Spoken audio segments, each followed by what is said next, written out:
walaupun dia perosak, jadi macam dia satu hasil pendapatan rakyat Negeri Perlis. Satu spesies yang diberi nama sebagai buruk kentoi merupakan satu yang cukup istimewa kepada warga Perlis lah.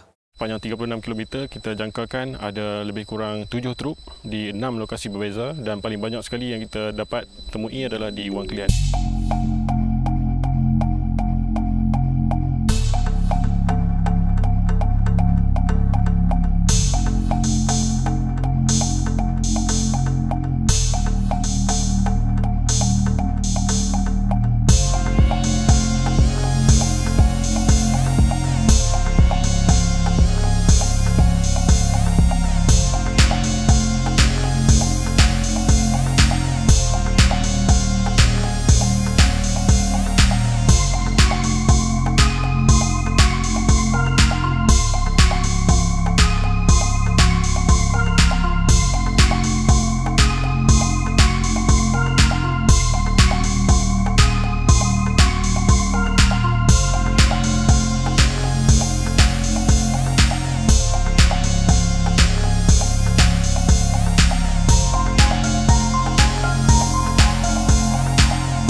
Saya mendapati satu spesies yang diberi nama sebagai buruk kentoi merupakan satu yang cukup istimewa kepada warga Perlis lah.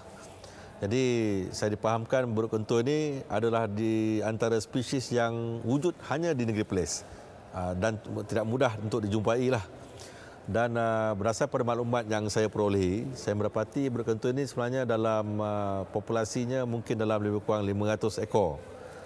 Dan kita mendapati bahawa buruk kentoi ini menangkan populasinya agak terhad dan sebagainya, maka dia merupakan satu spesies yang perlu dikawal dan perlu diberikan perlindungan ya untuk tujuan pengembangan dan sebagainya lah.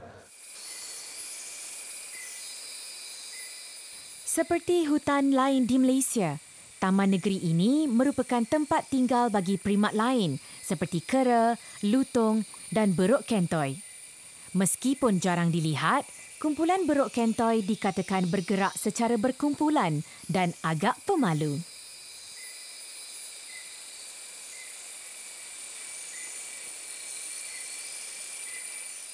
Pagi ni kita tengok, tadi kita ada nampak lutung.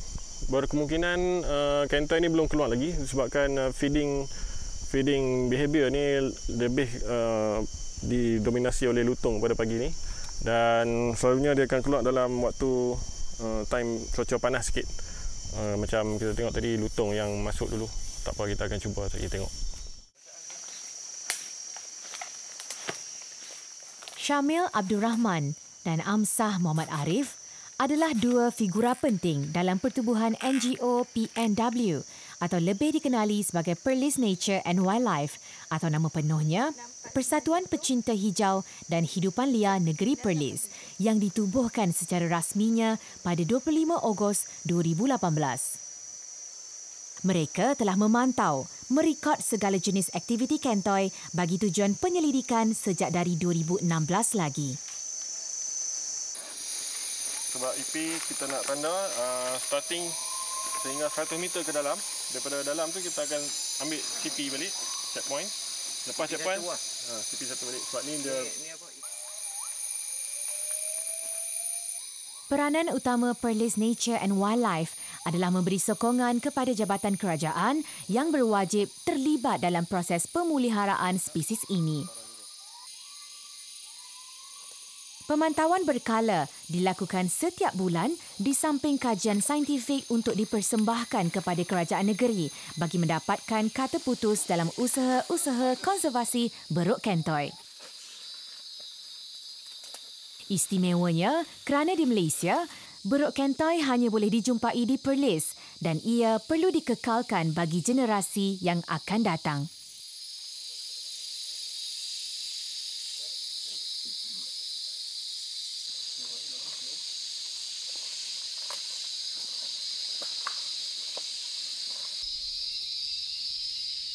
Kentoi atau nama saintifiknya Stumptail macaque, Macaca arctoides, boleh didapati di hutan-hutan daun lebar malah hijau tropika dan subtropika. Di dalam hutan-hutan mala hijau tropika, beruk ini tinggal di kawasan yang tinggi sehingga 1,500 meter. Manakala di hutan-hutan mala hijau subtropika, beruk ini tinggal di antara 1,800 dan 2,500 meter, bergantung kepada keadaan hujan di kawasan tersebut.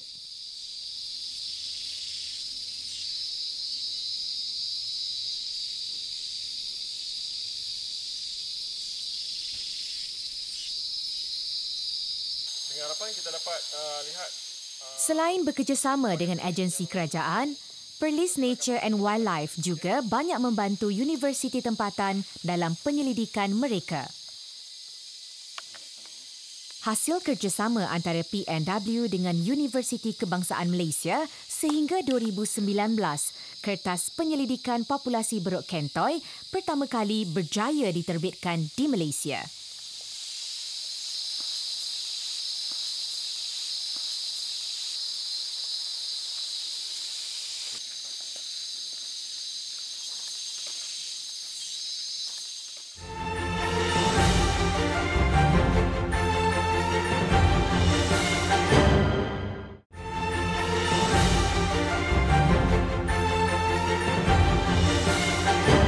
Dimulakan adalah pada pukul 10 di zon 5. penemuan pertama pada tahun 2001 dan setelah beberapa tahun kita agak sukar untuk mengesan beruk kentoy ini kerana habitatnya luas dan berbukit batu kapur.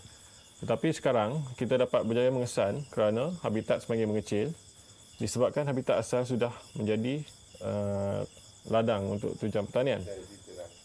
Dan daripada situ, sekiranya kita tidak buat kajian habitat use ni dan untuk kita propose kepada Jabatan Perhutanan atau Perkhidmatan sebagai rizab perlindungan hidupan liar, beruk kentoy ini akan diancam oleh ancaman daripada peladang yang tidak inginkan beruk kentoy ini berada di kawasan mereka. So, dia mungkin akan berlaku konflik yang serius apabila beruk kentoy dikatakan menceroboh ke kawasan pertanian. Sedangkan kawasan pertanian tersebut dijalankan di kawasan habitat asal beruk kentoy.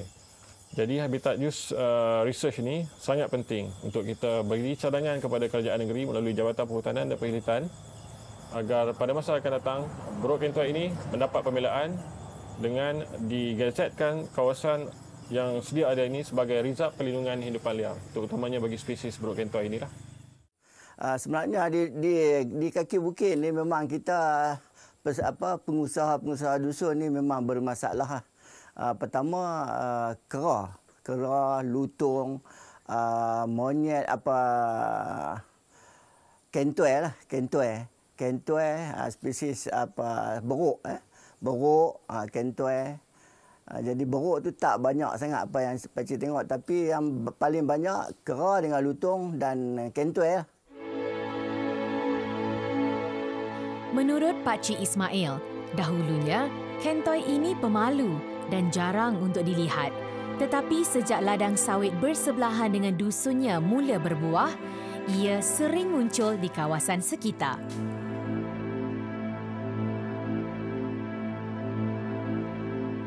Dah pokok tu yang dia duduk jangkau. Dia lawan kita tu, dia kena peringat tu. Dia kentoy ni memang lama dah. Pakcik dulu semasa pakcik beli dusun ni dia memang dah ada dah. Dia pokok dia dah mula berbuah. Jadi pakcik hanya tengok jauh-jauh. Tapi apabila buat masa ni memang dia apabila buah pun buat masalah ni pakcik pun dah usah ni kan, buah banyak. Dia mula dekat dengan kita. Dia beranikan diri. Dia itu yang kita boleh kenal dia dekatlah. Dengan kentoy. Pakcik Ismail memilih pendekatan yang agak bernas dengan menggunakan rakaman suara anjing bagi menakutkan beruk kentoy untuk memasuki dusunnya.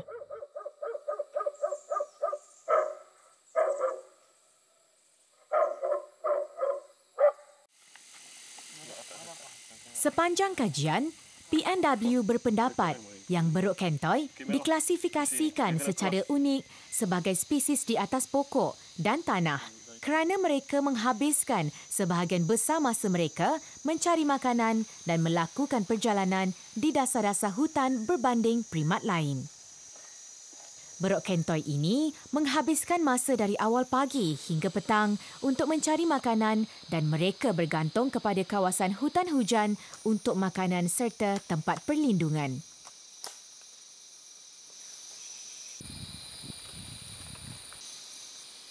Beruk ini bersifat frugivore omnivore dan sebahagian besar diet beruk ini terdiri daripada buah-buahan.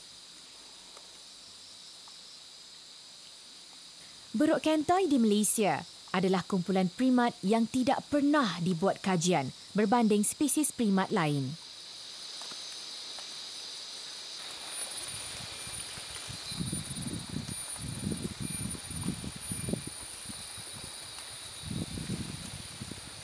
Beruk kentoi yang terdapat di Wang Kelia ni sebenarnya dia dipercayai berasal daripada Thailand. Tetapi setelah dia berpindah randah dan mula membina koloni sendiri di sini, so kita lihat populasi dia semakin meningkat. Di mana kalau ikut Banjaran Angkawan ni sepanjang 36 km kita jangkakan ada lebih kurang 7 truk di 6 lokasi berbeza dan paling banyak sekali yang kita dapat temui adalah di Wang Kelia ni.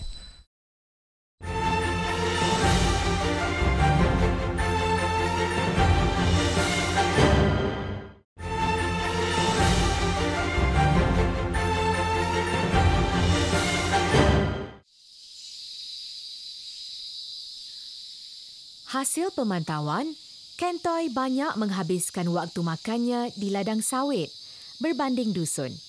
Mungkin buah sawit lebih mudah untuk didapati dan lebih kurang kebarangkalian untuk bertembung dengan manusia. Keki belakang. Tapak yang sama. Ambil tapak balik Sebab tu dia double kan. Sepatutnya bukaan dia macam tu lah ni. Double. Main di atas. Tapi bila yang ada kesan makan baru tadi tu. Sifat kentoi semula jadi yang banyak menghabiskan masa di tanah memudahkan kajian dan penjejakan dibuat. Sepanjang kajian yang kita lakukan ni daripada pemerhatian pada tahun 2015 sehinggalah kita mengeluarkan data saintifik pada tahun 2018, kita dapat kena pasti ada beberapa konflik yang berlaku terhadap beruk kentoi sini. Antaranya pada musim buah-buahan di mana beruk kentoi ini akan diserang ataupun menerima ancaman daripada pekebun-pekebun. Yang keduanya dari segi konflik pengecilan habitat. Pengecilan habitat ni nampak semakin serius. Kalau ikut pada 2015 kita boleh dapat melihat beruk kentoi ini dalam setahun hanya dalam 3 ke 4 kali pada satu tahun, tapi dia semakin meningkat kepada 5 hingga 6 kali sighting di kawasan zon pencarian makanan yang sama. Ini menunjukkan bahawa ada berlaku pengecilan habitat di mana habitat asal telah diceroboh dan mereka terpaksa membuat pusingan zon pemakanan di dalam kawasan yang kecil. Selain pada itu, kita juga boleh melihat tentang kajian tentang bagaimanakah kesesuaian beruk kentoi ini di masa akan datang, kerana perubahan keadaan setempat kita ni akan mempengaruhi habitat itu sendiri, kerana kita juga melakukan pembangunan, tetapi bagaimanakah kita nak pastikan pembangunan tadi dapat disesuaikan dengan habitat seperti beruk kentoi ini untuk mereka juga hidup secara berterusan di masa-masa yang akan datang. Di Malaysia, beruk kentoi terhad kepada negeri Perlis di semenanjung utara Malaysia. Taburan mereka meliputi Kemboja, China, India, Laos, Myanmar, Thailand dan Vietnam. Di India, spesies ini dilaporkan semakin terancam, manakala di Bangladesh, ia telah pun diisytihar pupus secara tempatan. Status populasi kentoi di Asia Tenggara sekarang banyak berdasarkan catatan lama yang berasal dari tahun 1980-an. Berdasarkan kajian 15 tahun yang lalu, populasi kentoi terancam secara kritikal di India, menurun di Myanmar, stabil di Thailand dan menurun dengan cepat di China dan Vietnam. Sehingga kini, wang kelian di kawasan hutan Taman Negeri Perlis telah menjadi habitat utama kepada dua kumpulan terbesar kentoi pernah dijumpai. Buruk kentoi ni dari segi keliaran dia sangat friendly dengan ataupun mesra dengan mudah didekati. Jadi kita risau dari segi jika tidak ada kawalan dari segi agensi ini menyebabkan kemungkinan dia akan jadi bahan buruan ataupun juga terlibat dengan kemalangan lah, di mana kalau kita tengok juga perhatikan dia juga kadang-kadang dia melintas jalan di taman negeri ini. Jadi mungkin aspek penguasaan dan juga signage itu papan peringatan akan kita bekerjasama dengan agensi yang terlibat untuk memastikan tidak berlaku kemalangan melibatkan haiwan-haiwan liar inilah. Dalam usaha untuk mengumpul maklumat-maklumat kepelbagaian biologi daripada kawasan-kawasan semula jadi negara kita, Jabatan Perhutanan Semenanjung Malaysia telah menganjurkan siri-siri ekspedisi saintifik kepelbagaian biologi hutan di kawasan-kawasan berhutan, terutamanya kawasan hutan simpanan kekal.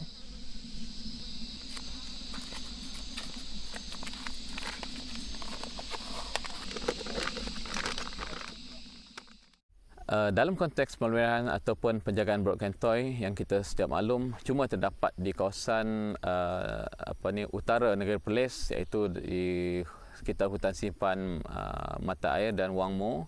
Kita sedia maklumlah, jadi kawasan keliaran buruk kentoi ini berada di sekitar hutan dan juga kampung-kampung berdekatan. Jadi dari fungsi Jabatan Perhutanan untuk menjaga atau memelihara spesies ini, pertama dari aspek penguasaan lah, di mana aspek penguasaan ini sangat penting dari segi Jabatan Perhutanan untuk memastikan pemburuan-pemburuan haram ini tidak wujud di sini, iaitu dari segi rondaan dan juga penguasaan bersepadu yang dijalankan oleh jabatan bersama dengan agensi-agensi, misalnya dengan Exam, PGA dan sebagainya, termasuk juga perkhidmatan lah untuk memastikan tiada aktiviti pemburuan. Dalam memastikan kelestarian dan konservasi buruk kentoi di Taman Negeri Perlis, Jabatan Perkhidmatan juga mengadakan jalinan kerjasama antara Jabatan Perhutanan dan Perlis Nature and Wildlife bagi melicinkan proses pemantauan. Antara salah satu proses dalam aspek monitoring adalah menekankan aspek inventory. Inventory dilakukan selama 4 bulan oleh perkhidmatan dengan cara merekod video dan gambar melalui kamera trap atau perangkap gambar. Menurut rekod dari Jabatan Perkhidmatan, buruk kentoi banyak dijumpai di kawasan berdekatan sempadan Malaysia-Thailand. Berkemungkinan sifat kentoi yang suka berjalan dan mencari makanan mempengaruhi taburan statistik spesies ini. Bagi populasi buruk kentoi di Wang Kelian ni, di sini kita kena pasti ada 2 trup, iaitu trup nomad dalam anggaran populasi sebanyak 139 ekor, dan yang keduanya adalah trup batat dalam lingkungan 30 ekor, di mana pada bulan Januari dan Februari merupakan musim mengawan.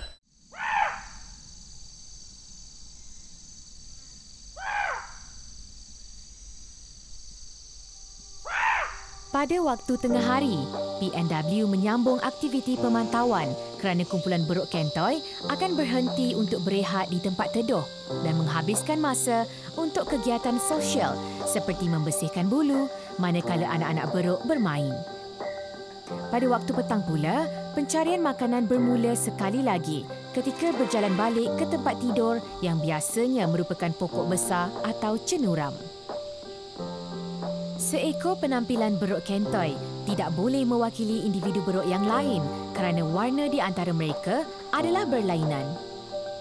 Warna bulu dan warna kulit antara satu individu dengan individu yang lain juga adalah tidak sama, walaupun mereka itu adalah dari kalangan spesies yang sama. Dalam erti kata lain, mereka mempunyai penampilan warna yang berlainan antara satu sama lain.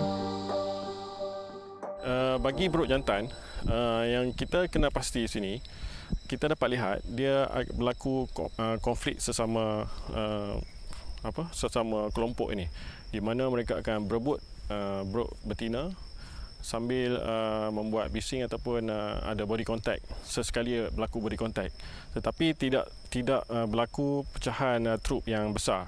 Mereka boleh join di mana-mana troop sekiranya ada pusingan mencari makanan. Rondaan secara berkala selalunya dilakukan oleh saudara Amsah bagi mengenal pasti lokasi sebenar Beruk Kentoi, juga melalui baunya.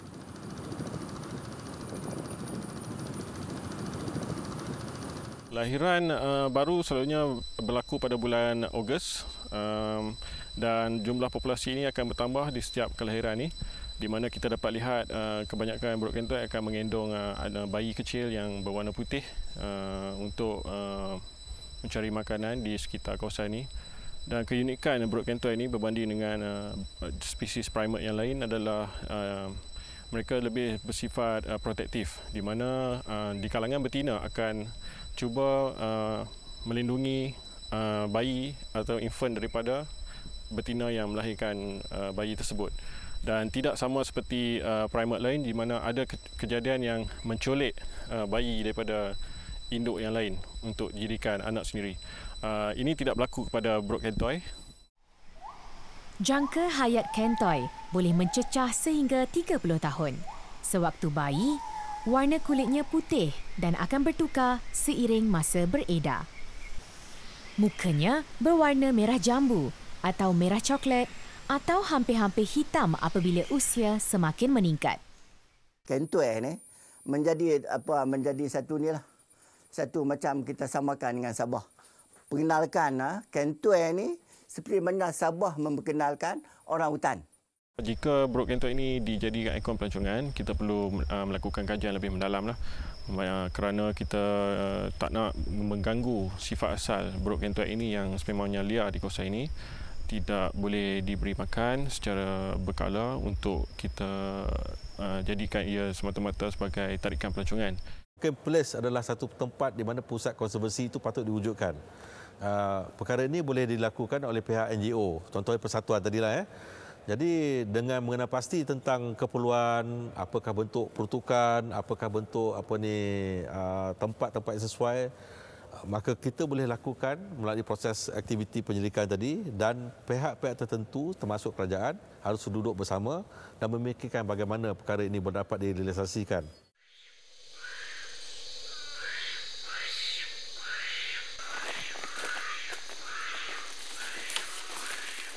Sehingga kini, NGO seperti Perlis Nature and Wildlife masih lagi berdedikasi melakukan pemantauan, merekod dan membantu kajian secara berkala dengan kerjasama perhilitan dan perhutanan bagi memastikan kewujudan Kentoi di negeri Indera Kayangan ini.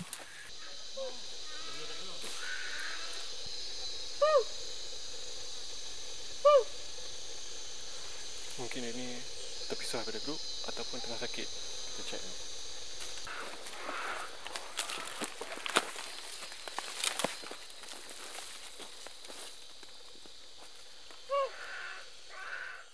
Warning sign maknanya kita tak boleh menghampiri dia sebab dia terancam. Tadi bunyi tu bunyi sakit ataupun mungkin terpisah pada grup, tapi yang ni bunyi warning.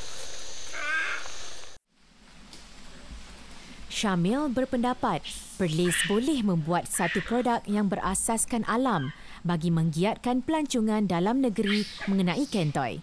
Akan tetapi, seharusnya tiada pendekatan manusia boleh merapati spesies ini seperti di tempat lain.